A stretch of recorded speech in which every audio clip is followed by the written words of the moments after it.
just before we start, so this morning we're going to look at 6 different ways to be rich and prosperous. And this afternoon's class is on the definition of the 4 fields.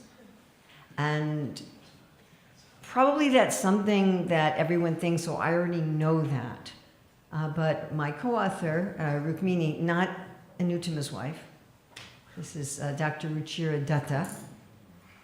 She and I spent 6 years researching the Bhagavad Gita, the Bhagavatam, and in our book we also have over 400 empirical sources.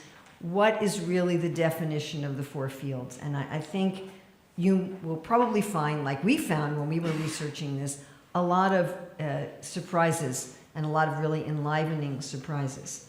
So I hope you can also come this afternoon for that. Then tomorrow morning we're going to look at the temperaments of the people who should work in each of the 4 fields, so that there can be a match between who you are and what you're doing, which is sort of the essential concept of Varnashram, that there's a match between who you are and what you're doing.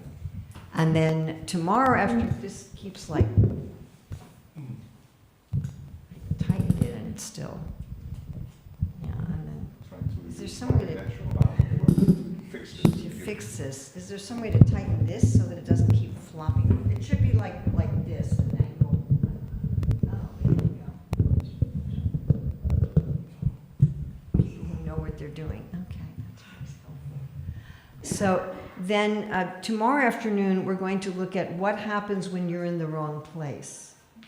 And with what Ekachakra Gramaprabhu was saying, that's very important. When we're in the wrong place, we not only affect ourselves, but we affect everyone else around us. So one of the many, many things we concluded, Dr. Ruchira and I concluded, is that a tremendous amount of the problems of the world and a tremendous amount of the problems in ISKCON could be solved if we just figured this out. Like if people were in their right place and in their right place rightly, that would solve a tremendous amount of the problems of the world and of our society. And we also realize that a lot of what we think is a spiritual problem, you know, I just have to work on my inner psychology or this or that, is really just a simple thing that we're in the wrong place, that we're not doing our natural work. And then on Monday morning, I'm going to re-give a class that I gave here last time I was here in August of last year, which is a summary of the 9 principles of career Dharma. That's looking at the Varna part of Varnashram. One of the principles has to do with the ashram part of Varnashram. So again, we really went in depth for 6 years to what are the principles, because many times we get hung up on details.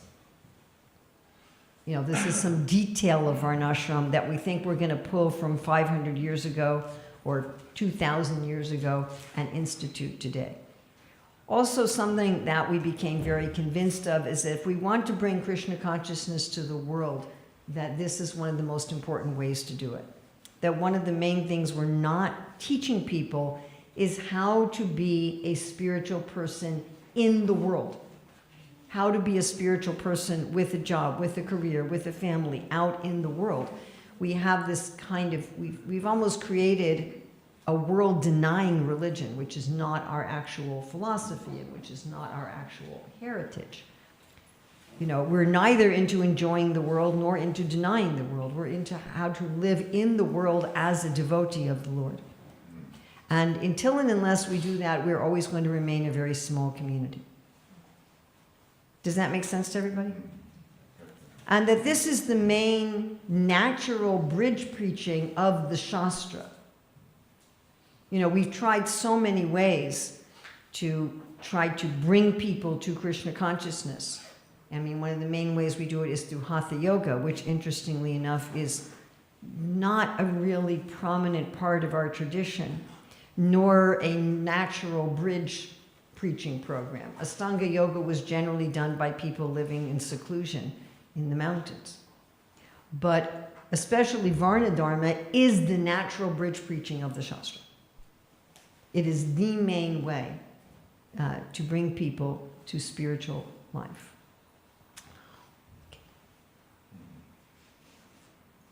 Jaya Radha Madhava Kunja Bihari.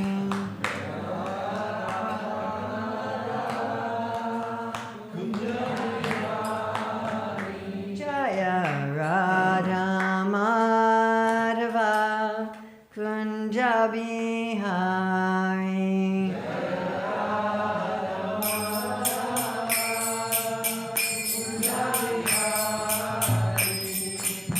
Gopi Jana Balaba Girivaradari.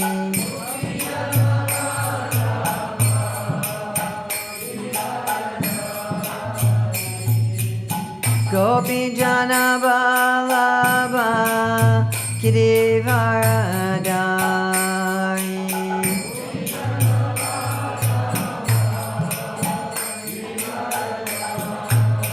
Yasodanandana Braja Janaranjana. Yasodanandana Braja Janaranjana. Yamuna Tiravanachari. Yamuna Tiravanachari. Jaya Radha Madhava Kunja Bihari.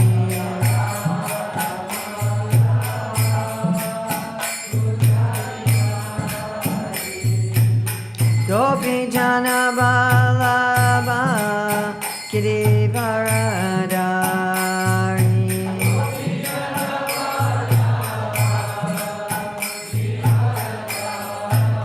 Yasodanandana Braja Janaranjana.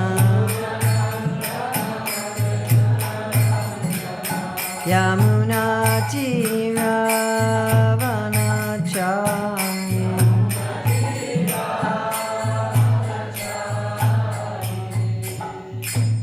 Jayam Vishnupada Paramahamsa Parvartacharya Asita Sri Sri Sri Bhaktivedanta Swami Maharaj Prabhupada Ki Jai. ISKCON founder Acharya Srila Prabhupada Ki Jai. Anantakoti Vaishnava Vrinda Ki Jai.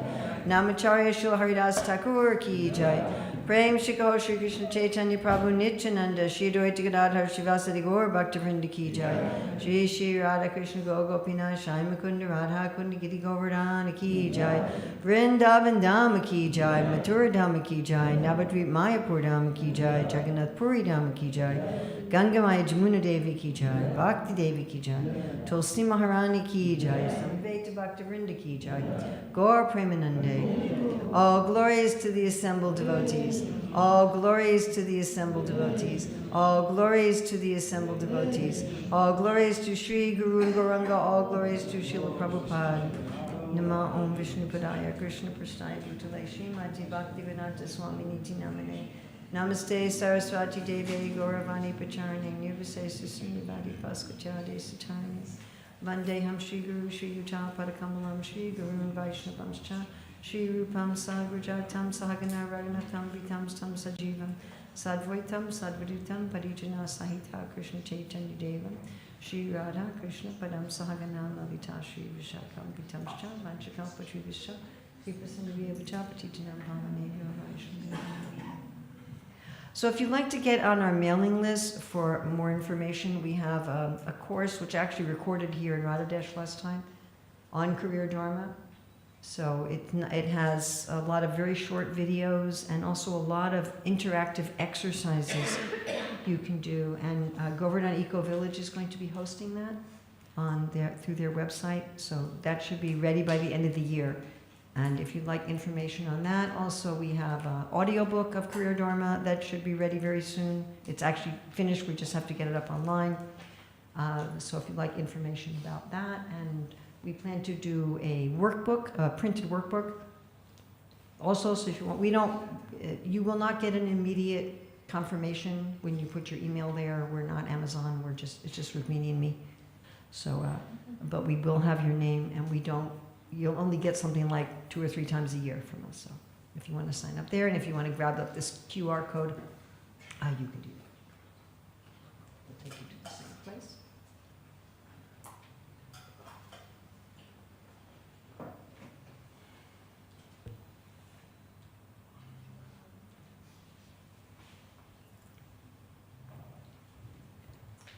So any of you feel that your working life and your spiritual practices are out of balance, whether you know what your ideal career is or you're not yet sure? So this is one of the main questions that I've gotten over the many years that I've traveled the world. How do I balance my life?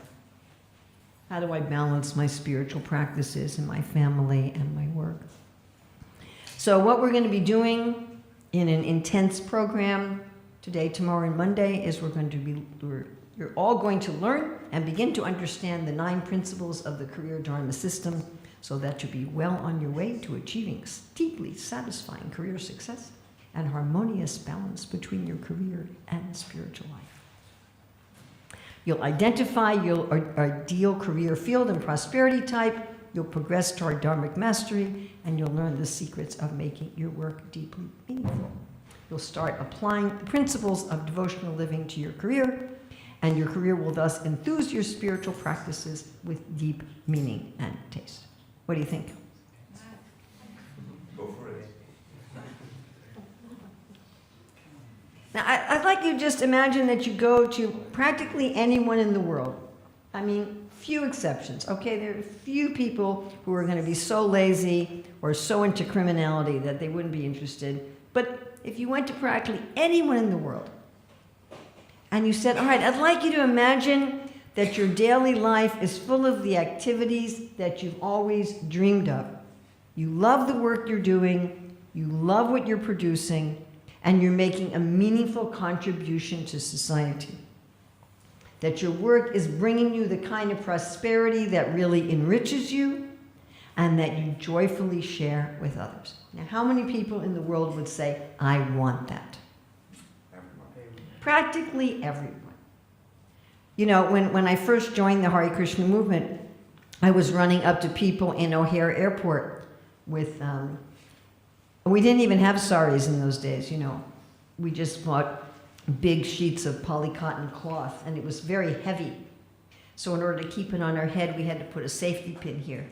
And after a while, it would migrate up to here, you know. And then we had this huge tilak and big nose rings, like really great big nose rings.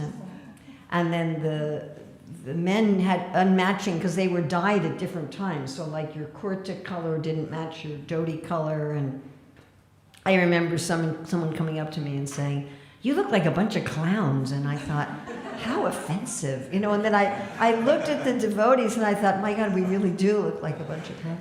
And then we're just running up to people with back to Godheads saying, here, sir, take this book about love of God. And, you know, we didn't get very many customers because not that many people wake up in the morning and say, I really want to learn how to love God.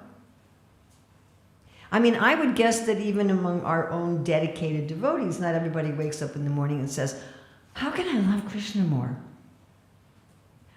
But everyone's interested in this. How can I have a career? How can I have a way of maintaining myself that's the best expression of myself, that gives me the kind of prosperity that enriches me, and where I feel that I'm actually doing something that has meaning?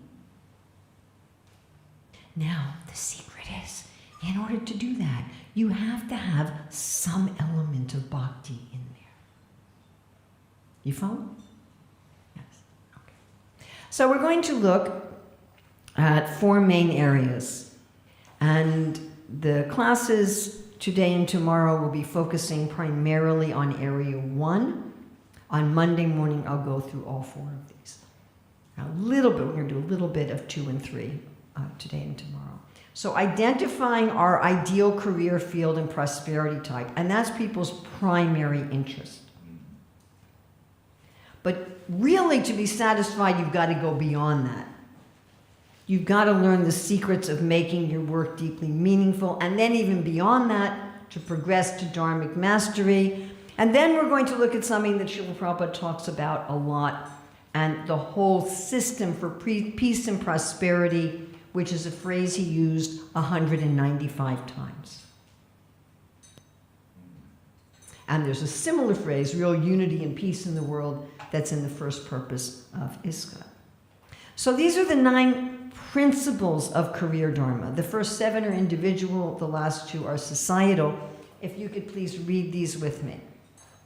Connecting our nature with our livelihood, advancing through life while nourishing our nature, extending our prosperity to others, ethical and meaningful work of value, delight in cherishing our prosperity and field of work, having celebrations of the sacred in our life and work, above the shades of ego, maintaining societal balance, cooperation between the fields, and competition within the fields, all-inclusive, sustainable prosperity.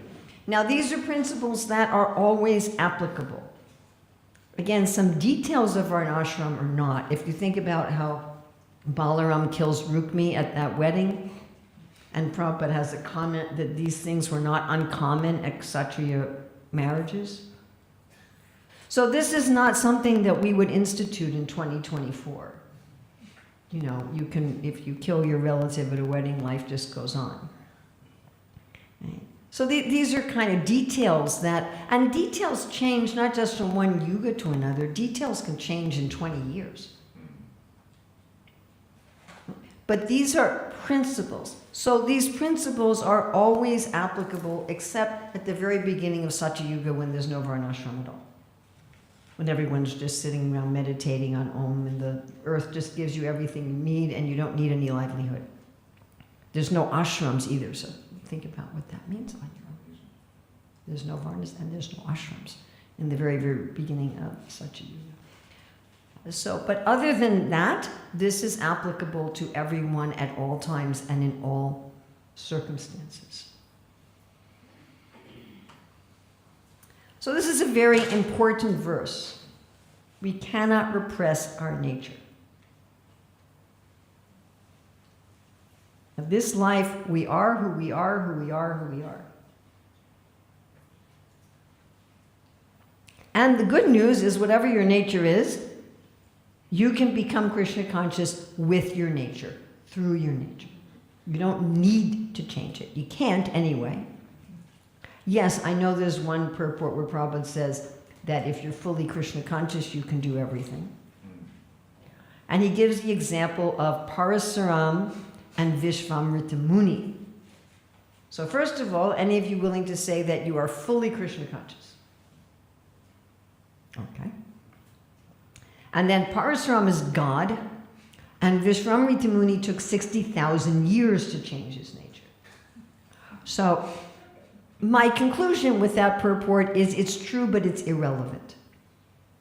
It's just like there's another purport in the 4th canto where Prabhupada says you can train pigeons to take you into outer space. Any of you think that's relevant?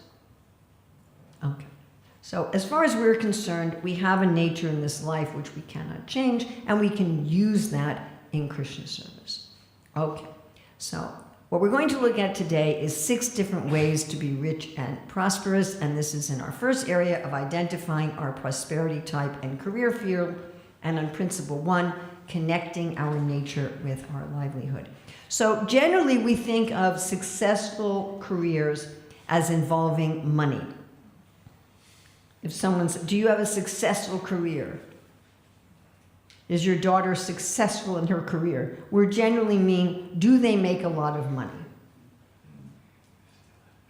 Okay. But I'd like to ask you, by the way, these are interactive workshops, fun shops. They're not, this isn't just me talking, so. I'd like to ask, how many of you have heard about, read about, met, or anything, somebody who doesn't have a lot of money, but they have a rich life? How many of you know somebody like that, or have heard of somebody like that, read of somebody like that? How many of you have ever met, heard about, read about somebody who's got a lot of money and an impoverished life? Now, how strange.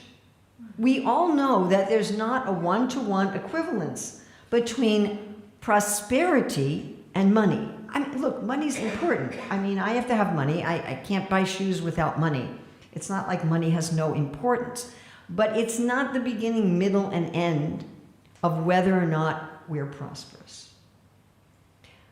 Okay, so I'd like you to take some notes on a paper or on your phone, whatever, about what in your life makes you feel prosperous. Not in the name of a specific person or the name of a specific animal, but having what in your life makes you feel rich and prosperous.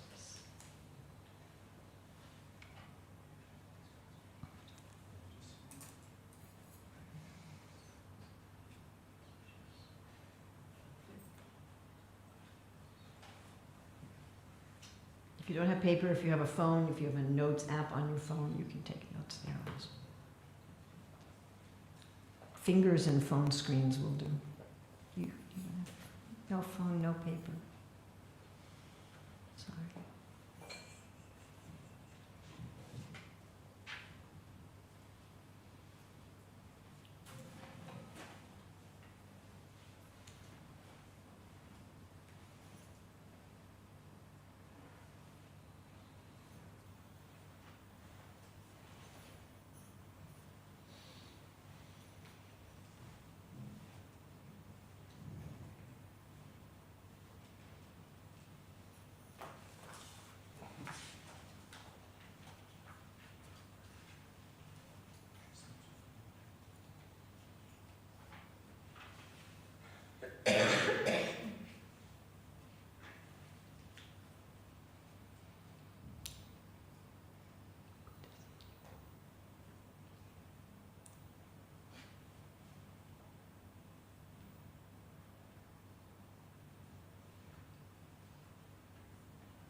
Now I'd like you to take one of those and expand on it a little bit, write a couple sentences about it.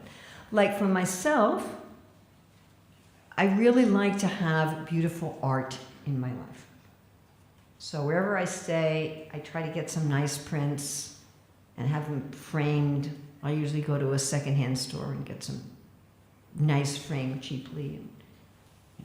But I'll have nice art on my walls. And those of you familiar with the books that I produced, you know that I like to support artists and have beautiful art in the books. I like to make PowerPoints with nice art in it. I like to have, in some way, artwork involved in my life. And having that really makes me feel prosperous, that I have some beautiful art in my life. So if you can take something on your list and expand it in one or two sentences.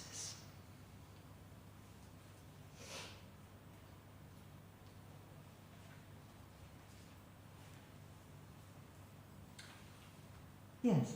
Can you explain a little bit what do you mean by feeling prosperous? That if someone says, "Are you rich?" you'd say, "Yes, in so many ways. I feel like I have a rich life." I first started thinking about this many, many years ago when I was speaking to one devotee couple, and the man said, "My wife and I are very rich because we have so many friends and well-wishers in our life." And it was like, oh, yeah. So what's the definition of rich? Yes.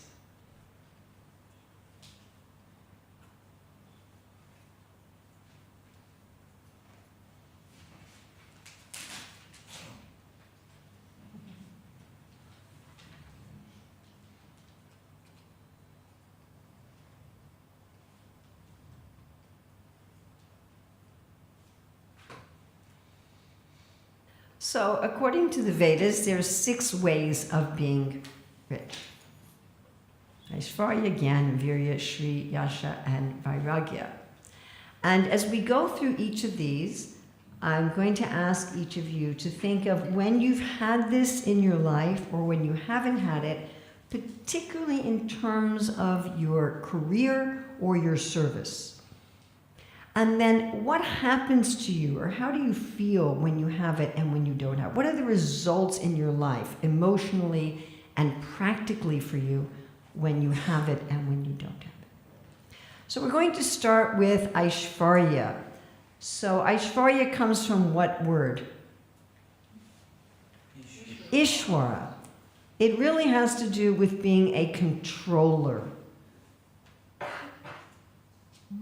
Now, of course, controller is a very, is a terrible word sometimes, I think, in the Hare Krishna movement.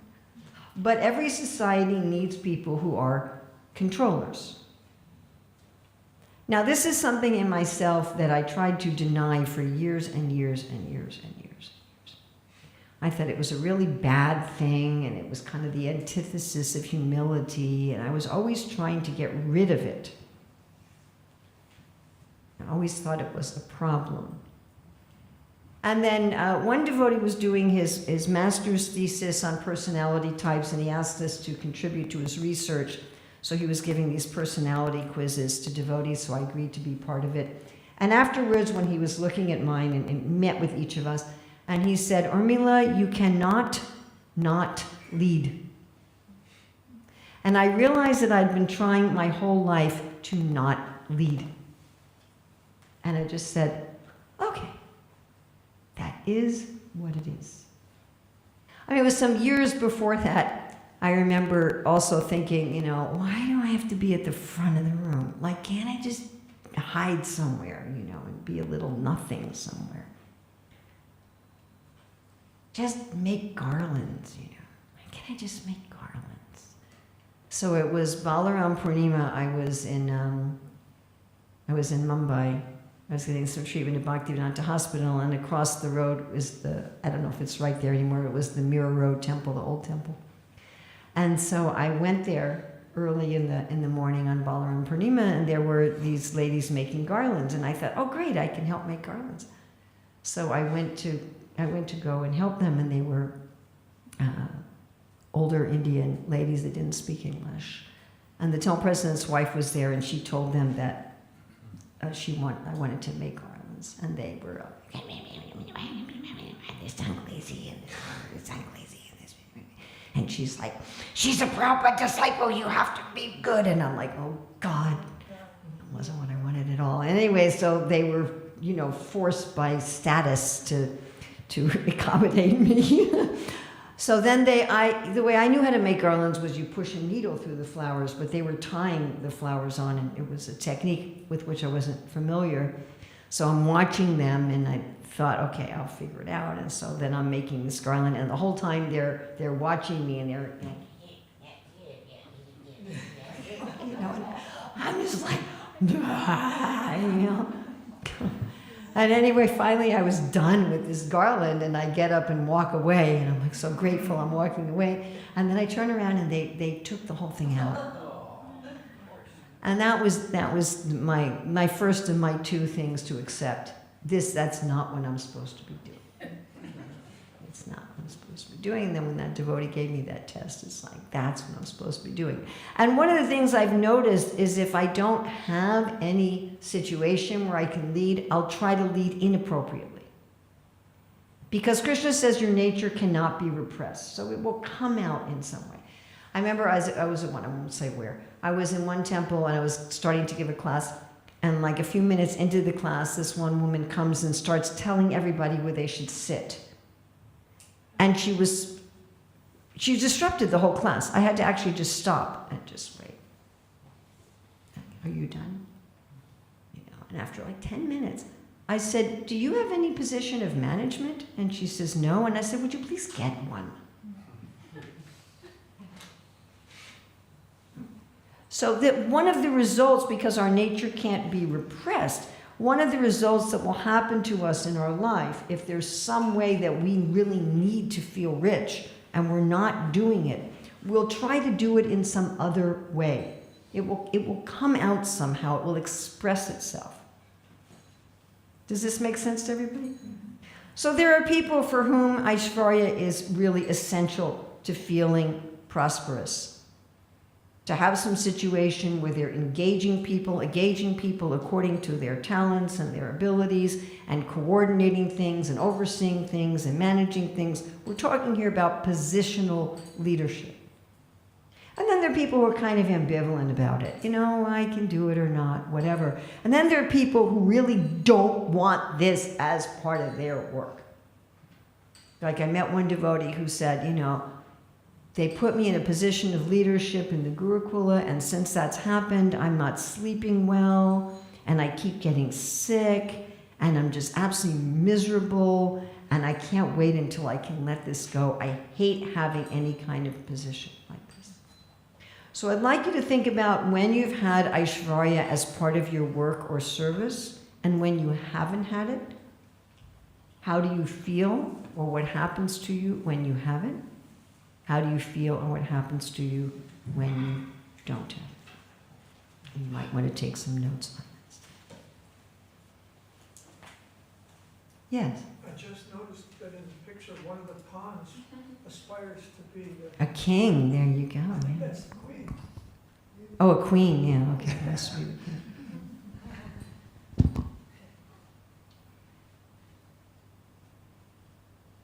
Now, unlike Manashiksha, I didn't commission pictures for this. We only have a few illustrations in Kriya Dharma. So that means I have to find illustrations that are as close as I can.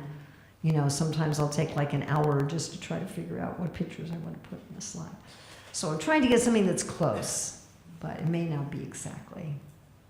It's not like when you pay artists, you know, $50 or $100 a picture, and then you get exactly what you want.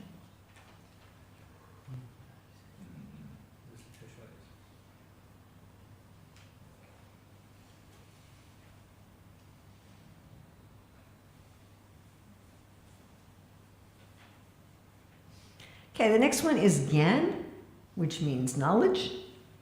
And some of us really want work where our work forces us to keep learning.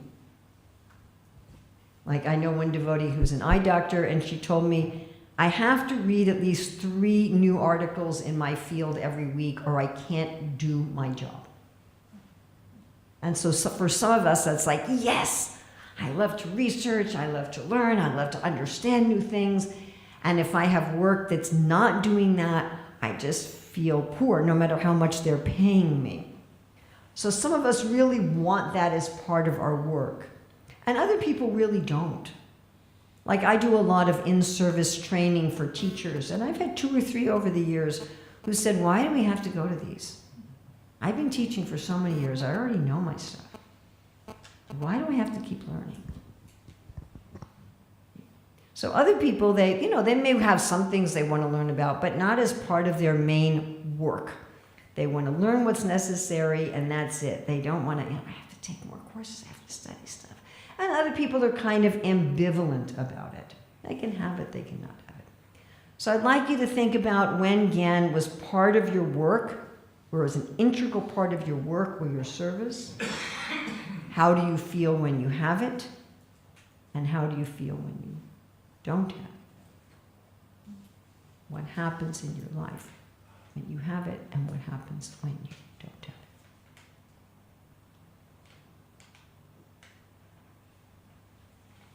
So this is all levels of Gyan. If we look at Bloom's taxonomy, knowing, understanding, applying, analyzing, synthesizing, evaluating.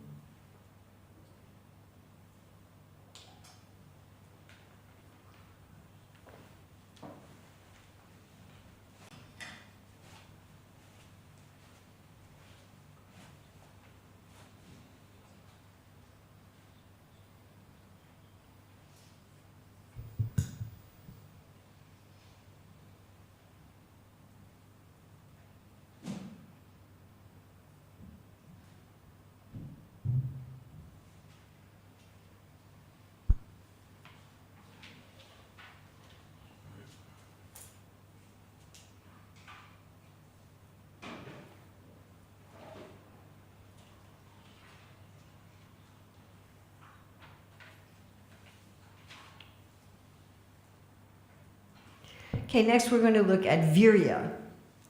So virya is health and strength. So I know one devotee who works in construction, and he was telling me, what I really love about my job is the physicality of it. He said, if there's like 3 days where I can't work, then I start feeling really restless. And actually one devotee here in Radhadesh told me that she really loves taking care of the cows. She said, I love taking care of the cows because it involves, I have to walk to the barn and then I've got to walk back to my house. And I love the physical nature of taking care of the cows. My daughter runs a Bharat Natyam dance school. And of course, one of the things she enjoys is that when teaching, she also dances. And that she's getting, increasing in her strength and exercise through her work. Now, this cannot just mean physical exercise, it could just mean general health.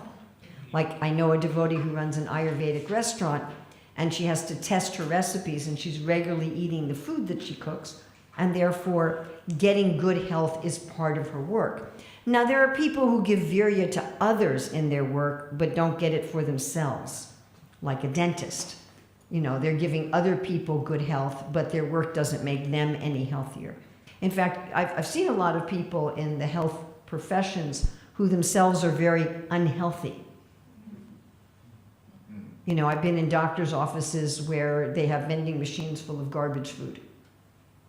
And a lot of the people who work there, they're working at odd hours, and they're not getting decent meals, and they're never getting any exercise, and their work is actually making them unhealthy. So we're not talking about, we do talk about in the book whether or not you bring this type of prosperity to others. But right now what we're looking at is, does your work bring this prosperity to you? So there are many people who want virya as part of their work in some form, and if it's not there, they're feeling very impoverished. Then there are some of us who don't really want this as part of our work. We want virya as something we do as a break from work.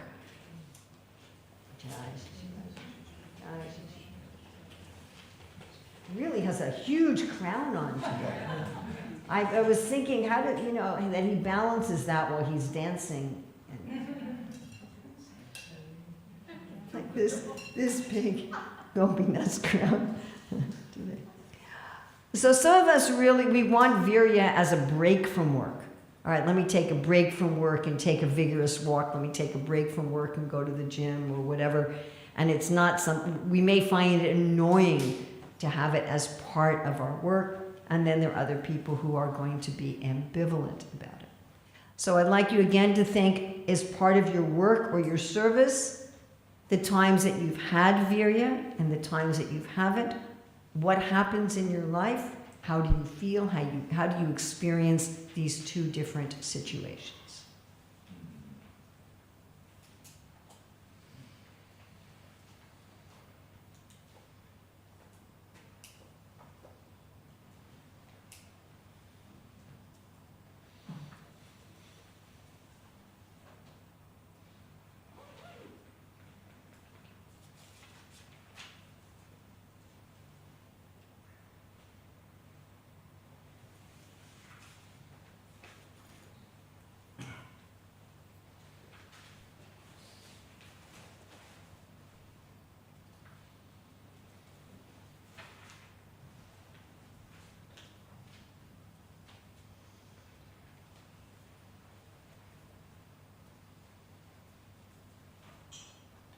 Okay, now we're going to look at Shri. So Shri literally means like kind of sparkly splendor. And it has to do with all different sorts of beauty. So this can be visual beauty, auditory beauty, olfactory beauty, tactile beauty. It can be beauty of nature. And it can also be a different kind of leadership from Aishvarya. It can be charismatic leadership. So if you think of people who have a job where they're inspiring other people, but they don't have any position of management, kind of what we talk about the difference between management and leadership. Is that clear? Like you can have Shri in terms of charismatic leadership without having any Aishvarya. And you can have an Aishvarya in terms of leadership without having Shri. So Shri, if you think about some of the famous influential people in the world, actors and musicians and things like that, who have a lot of charismatic leadership, but they're not managing other people. So it could be any of these involved in Shri. Like I have one, yes? Can I just ask? Absolutely. Do you equal leadership with managing others? Did you say that? In Aishvarya has to do with control. So Aishvarya means positional leadership, where you're actually managing others. You have people you're responsible for, you engage them in different activities, you're managing schedules and things and people, you're controlling something. And in Shri, you can have, one aspect of Shri can be charismatic leadership where you may not be controlling anything. Maybe you're just getting up on a stage and singing songs that people are inspired by. And do you follow? Is that clear? Is it? So you can have, yes? So charismatic also means motivational, inspirational? Yes, exactly. Exactly. But you may not be actually organizing, managing people. You might have both Aishvarya and Shri, but you could have one without the other. So like I know one devotee who loves to work with textiles.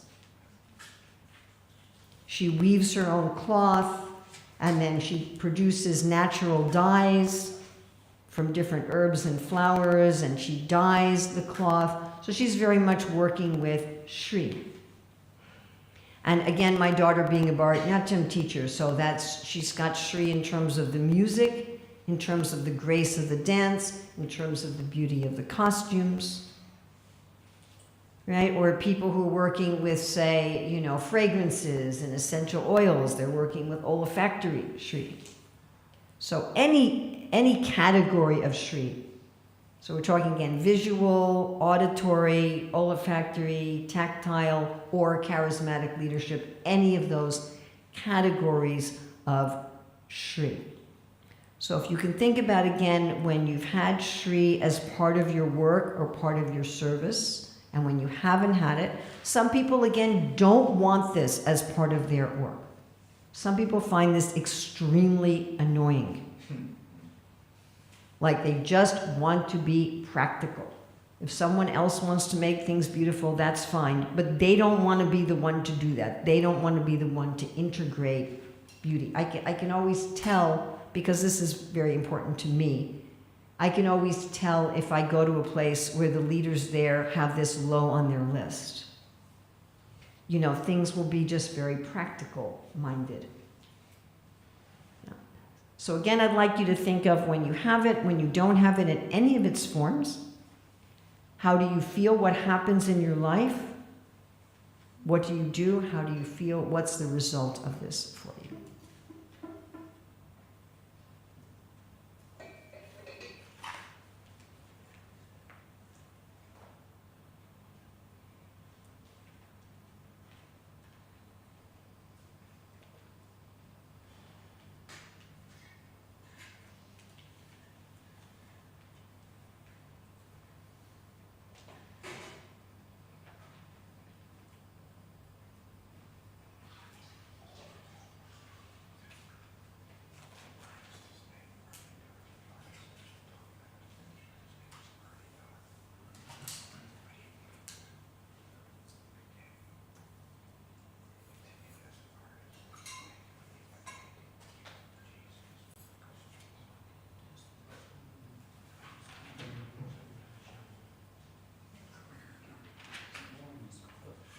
Yes.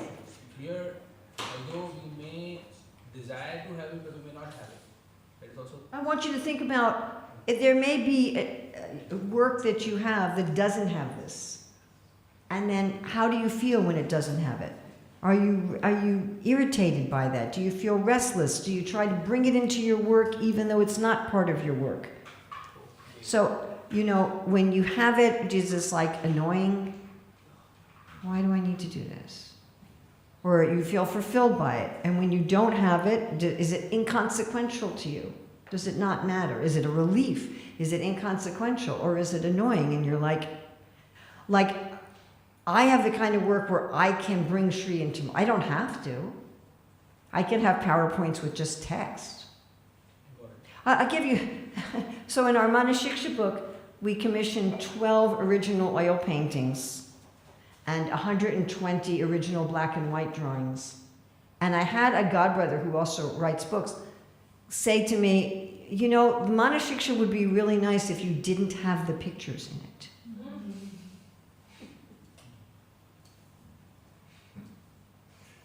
So that's somebody who finds Shri annoying in their work. Also, you can be neutral. Or you can be neutral. If it's there, it's there. It's okay. You know, if I have it as part of my work, that's okay. If I don't have it, that's okay. Yes. Could you have both?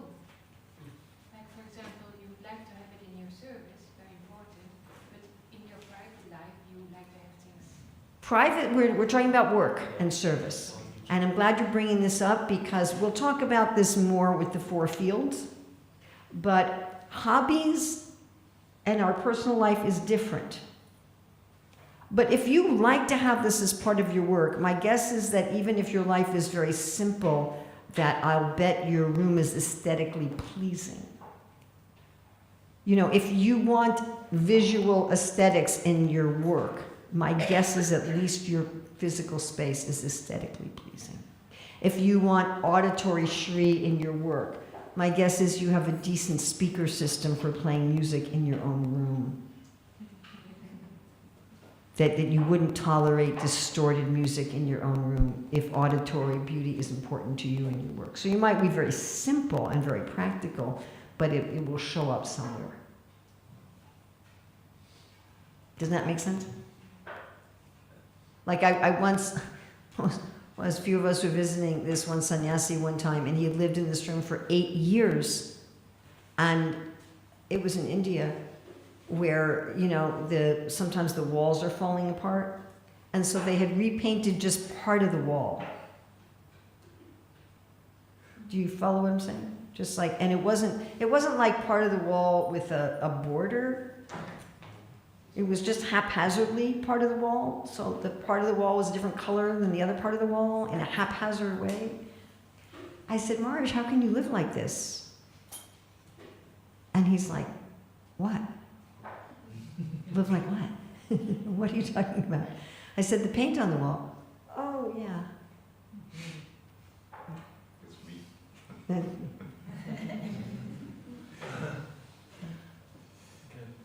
Yes. Can the beauty of nature also be part of this Shri? Yes, absolutely. Actually, Shri for some people is going to be natural beauty. They want to work, they like to have a nice garden, or they want to work with plants, or they want to have some work that brings them outside. And if they can't have that, they feel very frustrated. Yes? Can you, if you look like, for instance, at Bangladesh, it's a preaching place, so can you just kind of see the importance of the Shri as preaching to... The question is, do you want to do it? Do you want it as part of your work? That's the question. So there's not that many people that mind if other people do Shri stuff. But if it's not their thing, they may not even notice it very much. Like I find if I do Shri stuff for people who don't know, they don't even notice that I've done it. Oh, did you see what I did? What? So, you know, or you may be appreciative, but it's not something you want to do. You don't want to be involved in it. So. I guess the question is whether you want to be on the receiver side of Shri. Yes. You want to give Shri, like, you know, for Well, others at your work. What makes you... Well, all of these can be things that you give to others. Right. And again, we also talk in the book about what you give to others. But right now what we're focusing on is what do you want to eat, basically. Not so much what you want to give to others. Okay, we're going to go on to Yasha. Yes, did you have a question about Shri? Yes, well, in general, when you are asking us how do we feel comfortable to work, what is the word that makes us feel Sorry, my phone somehow thought. She's a half-orc barbarian with a tragic past and a powerful connection to the divine. And The phone was answering about Shri.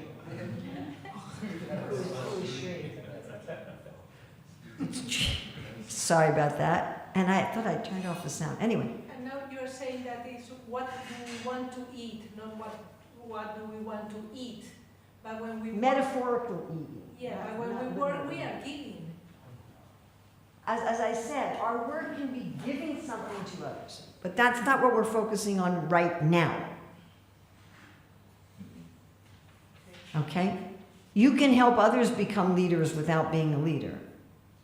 You can help others be healthy without your work making you healthy. Did you understand that example? If you're a dentist, you're giving virya to others. But your work is not giving you any virya at all. Zero. Nothing. So what we're looking at right now is what you're getting from your work. It is also an important question, what is your work giving to others? That is also an important question. But that's much more a question on a societal level rather than an individual level. So we do look in our book at each of the 4 fields and which of these prosperity types do they generate for society.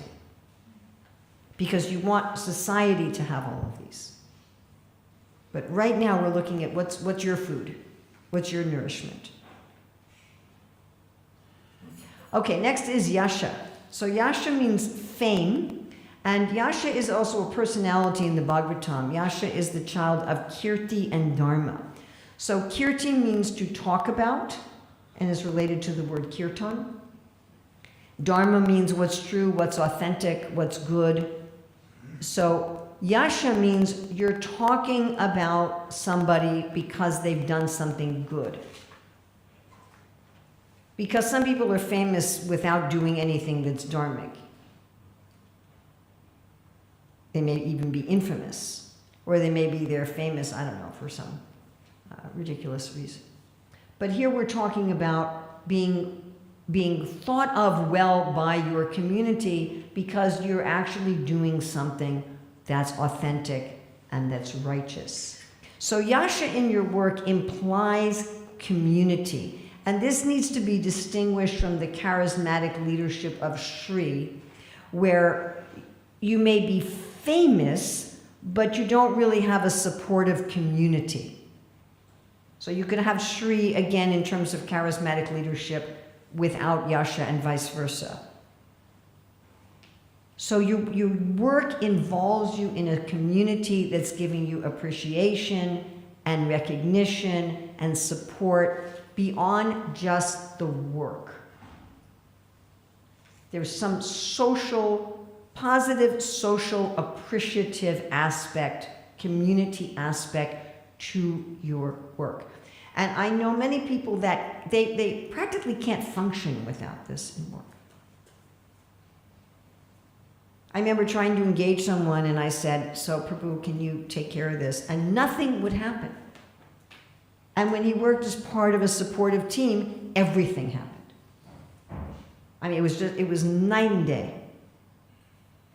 So I remember when I was teaching this in Zurich, one of the devotee organizers came up to me afterwards and says, wow, I realized that I have to have yasha as part of my work. And I know of some people during the pandemic, who were forced to work remotely and really found that extremely difficult. And some of them, when they were given the choice afterwards, do you want to continue to work remotely or hybrid, or do you want to come in? They said, I want to come in. I want to be there as part of the team. It's just something that's so important to me. Now, again, there's others of us for whom we're ambivalent, we can have it or not. Others of us really don't like this. Some people want to work just on their own. They want their socializing to be outside of work. Now, when they're working, they want to just focus on their work, and when they're socializing and have their community, they want that to be outside of their work. They really don't want it as part of their work. They don't like appreciation dinners and, recognitions and awards. And if they work as part of a team, they want it to be entirely task-focused. They really don't want they want as minimal of the social interaction involved in the work as possible. So I'd like you to think about when you've had yasha as part of your work or service and when you haven't had it. And what happens to you when you have it, what happens when you don't have it. I'm thinking about one book I read a long time ago about changing habits. And this one, the author was saying how he was putting on a lot of weight.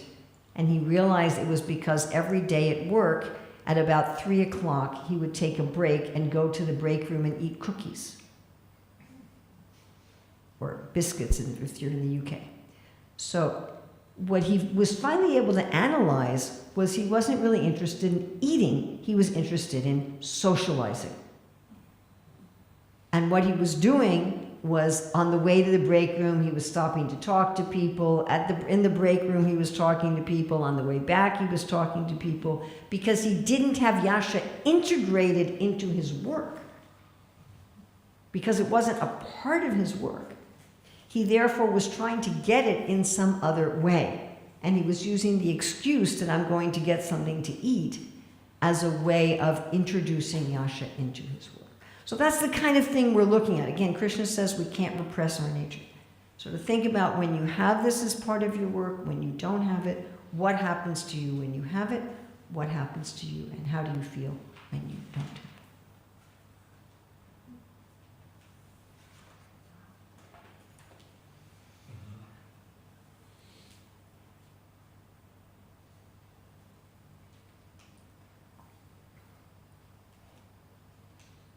Ask a question. Yes. What about if someone in a senior position is very much into interaction, and then the junior Is not. and then it becomes like offensive because then the junior is like very doesn't Well, say much. We're looking here at individuals, but we're also looking at society. And the main reason that I've come here on this trip was to try to work with the leaders and the managers of Radhadesh to try to structure the community in general to facilitate this. So it's helpful if we each understand this as individuals. We can do a lot as individuals even if the community and the society we're in doesn't facilitate it. But how much more if this is understood on a managerial platform, that we actually structure the community so that people are in the right place and that people are dealt with rightly.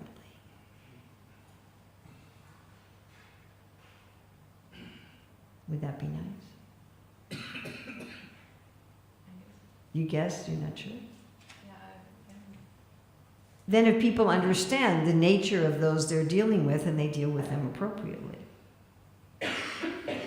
That I don't want any yasha, but if this person doesn't have yasha in their work, they're going to drown. Or they're going to try to get it in some other way. Or I really need this in my work, but these people really don't want it, and so therefore I'm not going to interact with them in that way.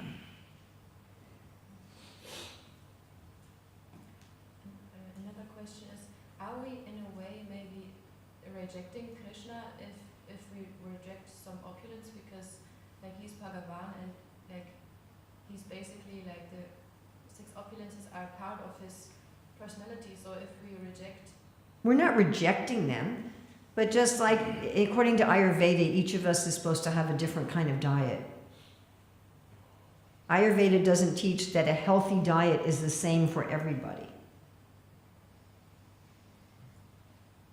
That doesn't mean if there's certain food that makes you ill or that makes you tired or that you can't digest, it doesn't mean you're rejecting that as reality.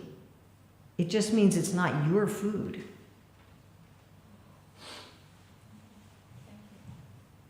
Prabhupada defines individuality as each of us having our own opinion and our own tastes. When Chaitanya Mahaprabhu is serving prasadam to the devotee, he puts on everyone's plate the food they like to eat. I remember one time saying to a devotee, "Oh, this prasadam is wonderful." And she said, "All prasadam is wonderful." I'm like, okay. Jai Haribol. And Krishna does this too with the cowherd boys. He gives, you know, when they're having lunch, picnic lunch in the forest, he's giving each of them what they like to eat. That's what it means to be an individual. Now, this kind of thing is not our eternal nature. So you might have no interest in Shri in this life, and maybe in the spiritual world you're decorating the kunjas with flowers. You know, that's, our eternal personality is not the personality we have in this world. But we do have a particular, what Prabhupada calls psychophysical nature in this world. And we just do. So, you know, somebody has a boat, somebody has a plane, somebody has a bicycle, somebody has a car, somebody has a skateboard. And if you have a skateboard, it's not that you hate cars, it's just you've got a skateboard. Okay?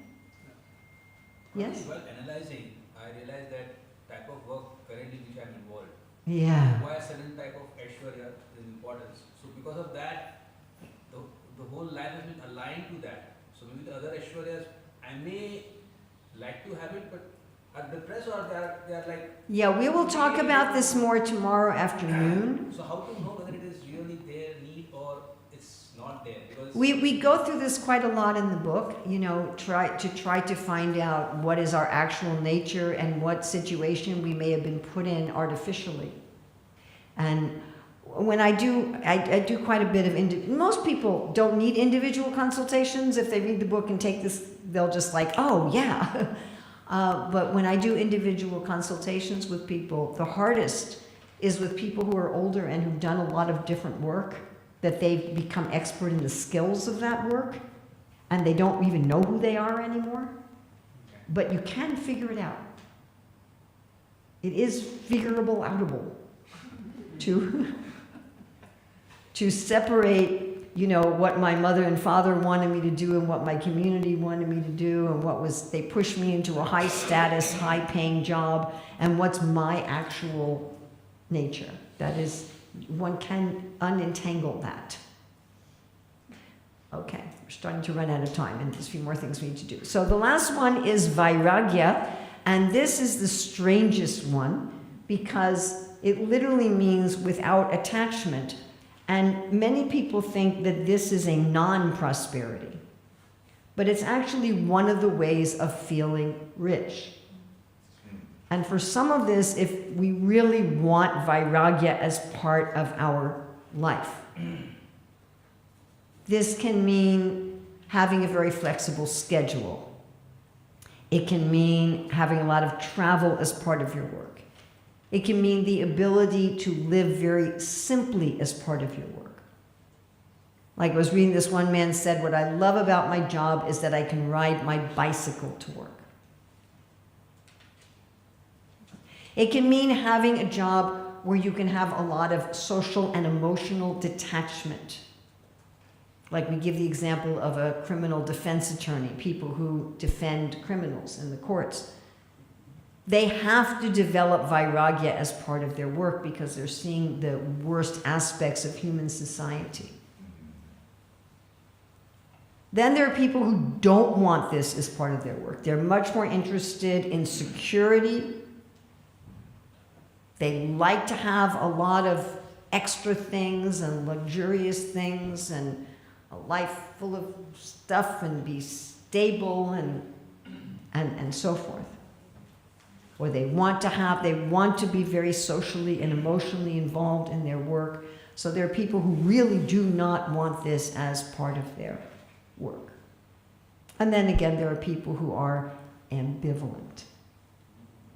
So I'd like you to think about when Vairagya was part of your work or your service and when it wasn't. And what happens with you, how do you feel? What happens in your life when you have it and what happens when you don't have it.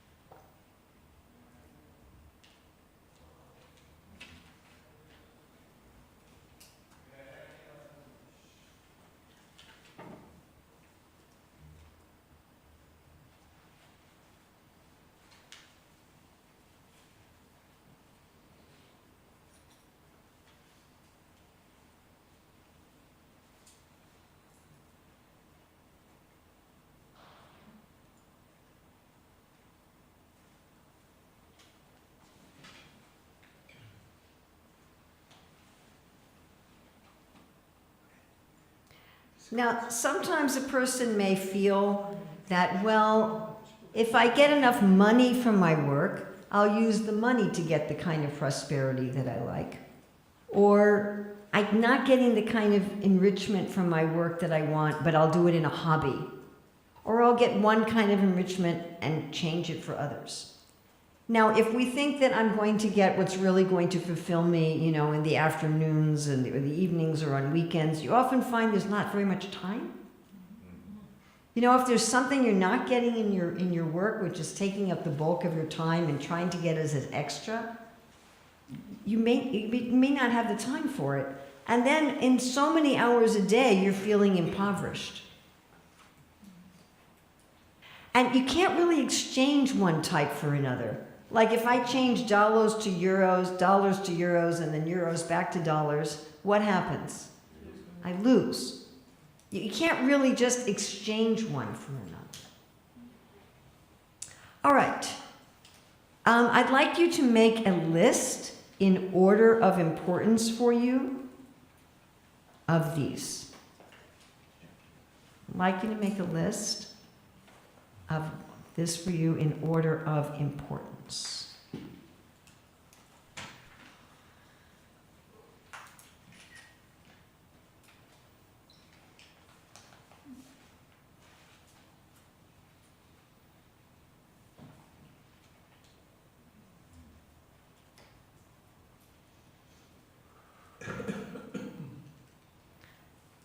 And I'm not sure who to ask. For the other classes, can they also have a flip chart on the whiteboard? In addition to the... Yeah, I know. I'm aware of that. Easily get off and on. So. Krishna's mercy, I am ambulatory.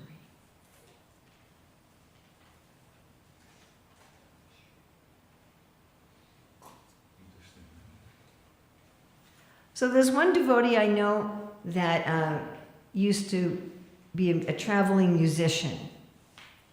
So he would write his own music, usually with philosophical lyrics, although I went to one of their shows and I couldn't hear any of the lyrics. And his wife would do dancing in the background, and they had these colored streamers and stuff. And it was just the two of them traveling in a van, so he was always loading and unloading the equipment. So what was he getting in his work? Vairagya. And Shri, music. So what that is? Shri. Shri. Virya, a little bit of virya. And a little bit of gyan, because he was writing philosophical lyrics, so very little bit of that. All right, well, he doesn't do that anymore. Now he gives tours in America in national parks. So he researches each park he goes to, what's the history, what's the background, what kind of plants and animals are there, and usually checks out the trails ahead of time. And they travel from one park to another. And then he gives, you know, some tours that are just like a couple hours, some that are a full day, some that are multi-days with camping. So what is he getting from his work? First Gyan. Well, not first Gyan. Vairagya again. No Aishwarya. He's not managing anybody but himself. Shri of nature. Some Gyan and? Yes, because community. No, he doesn't really have a community. The people are changing constantly. He doesn't really have a community. And definitely a lot of virya. So he's getting the same prosperity types in two different kinds of work. And by the way, we'll go over the fields this afternoon. Both of that type of work is in the same field. So he's in the same field and he's getting the same prosperity types, but the work looks very different. By the way, this is a symbolic representation of the inner portion of Bhaktisiddhanta Saraswati's logo for the Gaudiya month. Okay, it's easier for me to do this on a flip. I have the whiteboard, right? Can I erase the verse that's there? Well, Would it's that just- be- It's just an announcement on the whiteboard, it's just an announcement. There's nothing where the verse is? She wants to erase. I want to- Write something. Yes, Let's see if there's room. Okay. I would like to tell you that in the Career Dharma book, in the appendix A, those of you who have the book, and if you don't have it, you can get it from Bhaktivedanta Library Services. So there's descriptions of different occupations and then asking you to figure out what prosperity types they're getting. And there's another appendix where it gives you the answers with explanations. So don't look there first. Don't look at the answers first, but actually try to do the work and then you can look at the answers. There's also in there an explanation of the exercise that we're about to do in Appendix B. And Appendix B is a self-evaluation thing. So I'd like a volunteer, if you could give me your list that you made. Yes. For me, first is Aishwarya, then Jnana, then Shri. These are the three main, but then the last variety is Yasha, Vairagya, and Virya. Virya is last. Okay, I'd like you to look away from the board, look away from your phone so you can't see this at all. Turn. Thank you. Okay, if you had to choose, if you could only have one between Virya and Vairagya, if you could only have one, which would you pick? Okay. If you had to choose between Yasha and Vairagya, you could only have one, what would you choose? Yeah, I know this is not going to work with him. I already know this. If you had to choose between Shri and Yasha, you could only have one. Shri. Yeah, I'm going to have to do someone else after him. Too introspective and too good of a memory. If you had to choose between Gyan and Shri, you could only have one, what would you pick? Jnana. And if you had to choose between Aishwarya and Gyan? Aishwarya. Yeah, okay. Usually, anywhere between 1 to 3 of them will change.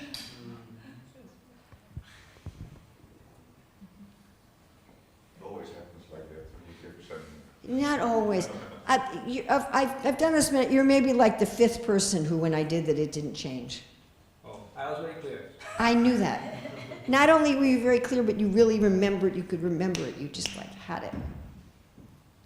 Okay, somebody else. Nobody did? Come on, it doesn't hurt. Yes? I had my list, but then when you did this, I had to change my list. Oh, good. So at least you understand how this works. Usually when you do this, you'll change your list. And it's helpful if you can do this with another person, like have someone else ask you the question. Is that making sense? And almost always, at least one of them shifts. Sometimes 2 or 3. Sometimes you end up with quite a different list. And what's going to be most important to you are the top, 3. So you really want to make sure that you have those top 3 in your work. All right, thank you very, very much for coming. This afternoon we're going to look at something very different. We're going to look at the categorization of the 4 fields of work.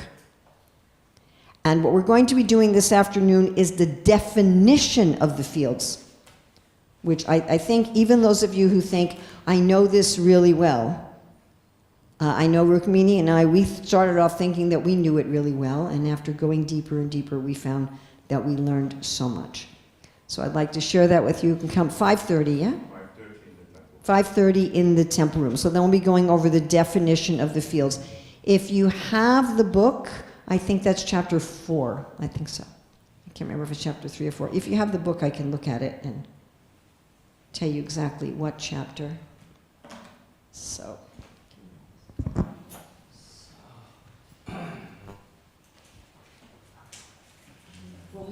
What we did just now is chapter 2. So if you'd like to read more about it, it's in chapter 2. And the exercises are in appendix A. And what we're doing this afternoon is 3, yeah. So the one we'll be doing this afternoon is chapter 3. If you want to read that in advance. If you read it in advance, you'll get more out of the class. If you read it after the class, you'll get more out of the book. And then tomorrow morning we'll be doing chapter 4. So what's the nature of the people who go in the 4 fields? And then tomorrow afternoon, we'll be doing chapters 5 and 6. We'll also be doing a little bit tomorrow morning from chapter 7, so chapter 4 chapters. And then you have and then there is also work in the appendices. So thank you very much. Prabhupada ki. Yeah.